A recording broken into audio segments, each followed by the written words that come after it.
সুপ্রিয় শিক্ষার্থীবৃন্দ এবং ছাত্র গার্জিয়ান যারা আছেন সকলকেই আসসালামু আলাইকুম। আমরা আজকের যে ক্লাসটি শুরু করতে যাচ্ছি নবম শ্রেণীর আইসিটির ব্যবহারিক বিষয় নিয়ে আমরা একটু আলোচনা করব। আমরা 50 নম্বরের পরীক্ষা দিয়ে থাকি, তার মধ্যে 25 অবজেক্টিভ আর 25 ব্যবহারিক। এই নাম্বারটি স্কুল থেকে দিয়ে দেওয়া হয় ছাত্রছাত্রীদের বিভিন্ন প্রশ্নের মাধ্যমে। আজকে আমরা নবম শ্রেণীর আইসিটি নিয়ে আলোচনা করব। দৈনন্দিন জীবনে আমরা অনেক ইলেকট্রনিক্স ডিভাইসের সাথে সংশ্লিষ্ট ও পরিচিত, কিন্তু আমাদের ছাত্রছাত্রীদের, বিশেষ করে তোমরা ষষ্ঠ শ্রেণী থেকে তথ্য ও যোগাযোগ বিষয়টি, যাকে সংক্ষেপে আমরা আইসিটি বিদ্যালয়ে শেখানো হয় তাকে আইসিটি বলি। আইসিটি বইটিতে ডিটেল ছবি সহ বর্ণনা দেওয়া আছে, কিন্তু এই বিষয়টির প্রতি অনেক ছাত্রছাত্রী অনীহা রয়েছে। Hardware, software, input device, output device, memory device, RAM, ROM, GPS, 3G, 4G, আরও কত কি, এসবের নাম আমরা যখন ক্লাসে উচ্চারণ করি বা বলি, আর বিশেষ করে যখন ব্যবহারিক পরীক্ষা নিই, ব্যবহারিক পরীক্ষার সময় আমরা যখন এই বিষয়গুলির কথা বলি, তারা যেন কিছুই জানে না।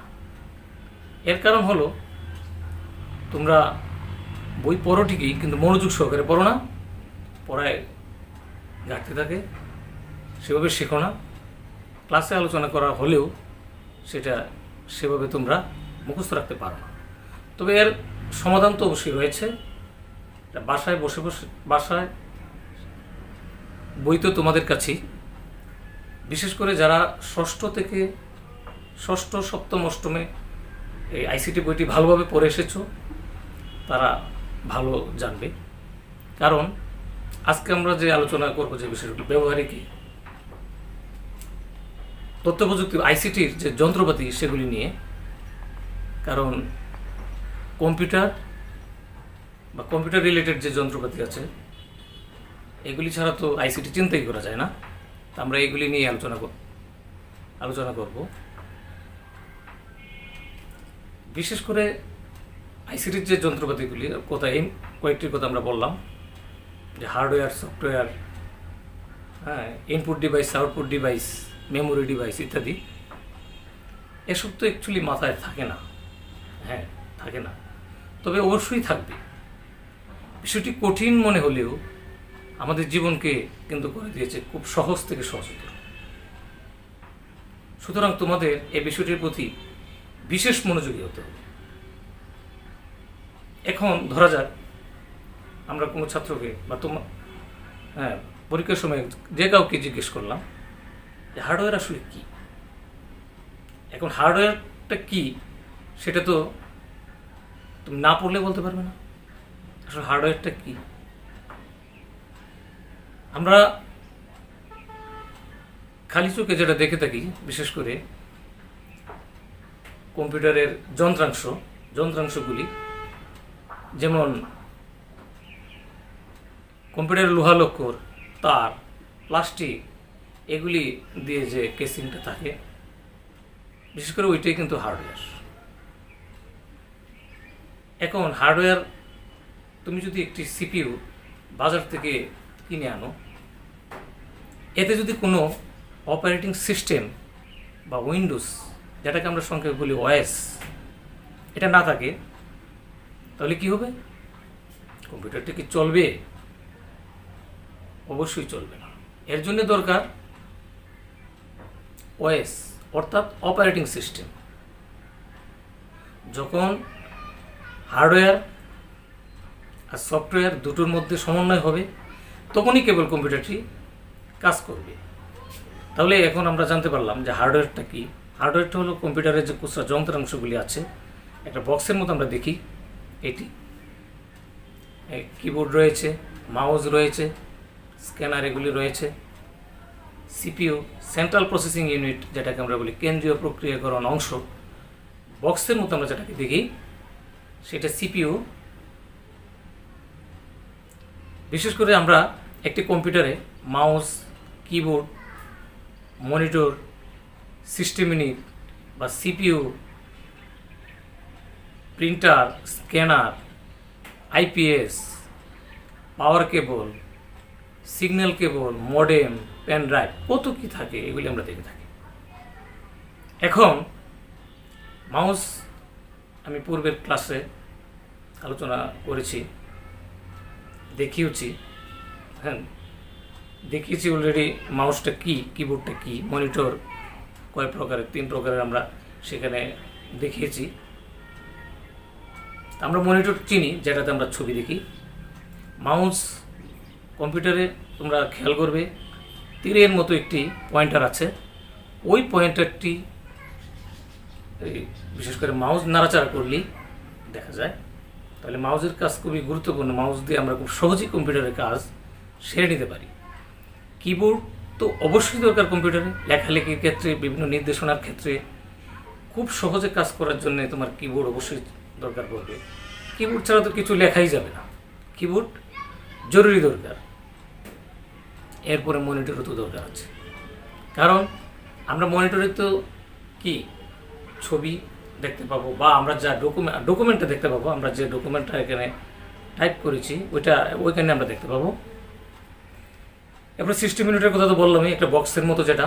আর প্রিন্টার তো আমরা অনেকেই চিনি, প্রিন্টার যা দিয়ে প্রিন্ট করা হয় ছবি, ডকুমেন্ট ইত্যাদি প্রিন্ট করা হয়, সেটা হলো প্রিন্টার। আর স্ক্যানার তোমরা দেখে থাকবে দোকানে, কোনো ছবি বা কোনো ডকুমেন্ট কম্পিউটারে নেওয়ার জন্য স্ক্যানারে রাখা হয়, সেখান থেকে এটা কপি করে কম্পিউটারে নিয়ে নেয়।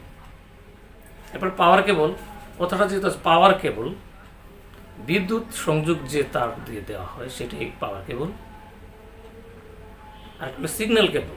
সিগন্যাল কেবলটা কি, যে কম্পিউটারে যে ডাটা পাস হয় যে তারগুলি দিয়ে, সেগুলিকে আমরা সিগন্যাল কেবল বলি।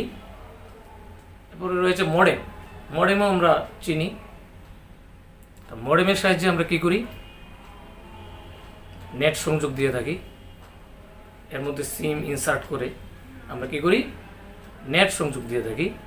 পেন ড্রাইভ, পেন ড্রাইভ তো আমরা চিনি, কারণ পেন ড্রাইভে আমরা তথ্য সংগ্রহ করি। এখন বিভিন্ন মেমোরির পেন ড্রাইভ রয়েছে, 32 জিবি, 64 জিবি, হ্যাঁ, অনেক স্টোরেজ বেশি ধারণ করতে পারে এমন ডিভাইস, এমন পেন ড্রাইভ রয়েছে। কোনটা কি ডিভাইস আমরা ষষ্ঠ শ্রেণীতে পড়ে আসলেও তোমাদের কিন্তু এখন আর মনে নেই। মৌখিক পরীক্ষা নিলে আমরা দেখেছি একজন 10ম শ্রেণীর ছাত্র বা এসএসসি পরীক্ষার্থী, সেও হিমশিম খায়, সে কিছুই জানে না মনে হচ্ছে। বিশেষ করে আমাদের মফস্বলে তোমাদের মধ্যে এটা হয়ে থাকে এই সমস্যাটা, কারণ আমরা এইসব ডিভাইসের সাথে বেশি সংশ্লিষ্ট হই না, মানে এই ডিভাইসগুলি আমরা দেখলেও সেভাবে মনে রাখতে পারি না। আমাদের ল্যাব রুমে রয়েছে এইসব যন্ত্রপাতি, সবই রয়েছে। আমি যা যা বলেছি, মনিটর রয়েছে এখানে, আমি তোমাদেরকে দেখিয়েছি। আমরা যেটাতে কাজ করি আমরা দেখি যে একটা টেলিভিশনের মতো দেখা যায়, সেটা কি, সেটি মনিটর। আর যেটাতে লেখালেখি করি এটাই কিন্তু কিবোর্ড। আর মাউসও তো কিন্তু ইঁদুর, যাই হোক এটি ইঁদুরের মতো দেখতে, লেজের মতো রয়েছে, যে তারটা কম্পিউটারের সাথে সংযুক্ত, সিগন্যাল কেবলটা। মাউস থেকে কম্পিউটারের যে কেবলটা, এটাকে কিন্তু সিগন্যাল কেবল বলে। তাহলে এইটা ইঁদুরের মতো দেখতে অনেকটা, বিদায় এর নামকরণ করেছে মাউস। মাল্টিমিডিয়া প্রেজেন্টেশন করি আমরা কি দিয়ে, প্রজেক্টর দিয়ে। প্রজেক্টর আমাদের ল্যাব রুমে রয়েছে, তোমরা দেখেছো, এই যে উপরে টানানো রয়েছে, উপরে ল্যাব রুমের উপরে টানানো রয়েছে, যা দিয়ে তোমাদেরকে আমরা ক্লাস করিয়েছি। ওইখানে যেটা থেকে প্রজেকশন করা হয়, অর্থাৎ ছবি বা একটা লাইট আসে, লাইটকে পর্দায় পড়ে, এবং এখান থেকে আমরা দেখে থাকি তাহলে সেটা হলো মাল্টিমিডিয়া প্রজেক্টর, এবং এইটার দ্বারাতে আমরা কী করি, মাল্টিমিডিয়া প্রেজেন্টেশন করে থাকি। এই বিষয়গুলো নিয়ে বিশদভাবে আলোচনা করলেও আমাদের মনে কিন্তু থাকে খুবই সামান্য। এর জন্য আমাদের কি দরকার? এর জন্য কিন্তু আমাদের এই বিষয়গুলি নিয়ে একটু বেশি নাড়াচাড়া পড়া দরকার। তোমরা সপ্তম শ্রেণীর আইসিটি বইটির দ্বিতীয় অধ্যায়ে কম্পিউটার সংশ্লিষ্ট যন্ত্রপাতি, যেখানে ইনপুট এবং আউটপুট ডিভাইস নিয়ে বিশদ বর্ণনা দেওয়া হয়েছে, তোমরা পড়ে নিবে সুযোগ থাকলে। কারণ এটা তো তোমরা নিজের বইটাই পড়তে কেমন লাগে, মানে অনেক বলে কয়ে পড়াতে হয়, তোমরা শিখো না। আর যে এটা ফেলে এসেছো, এটা পড়তে তো আরও খারাপ লাগবে, কিন্তু খারাপ লাগার কথা নয়, তোমাকে শিখতে হবে। তোমাকে শেখার জন্যে তুমি পূর্বের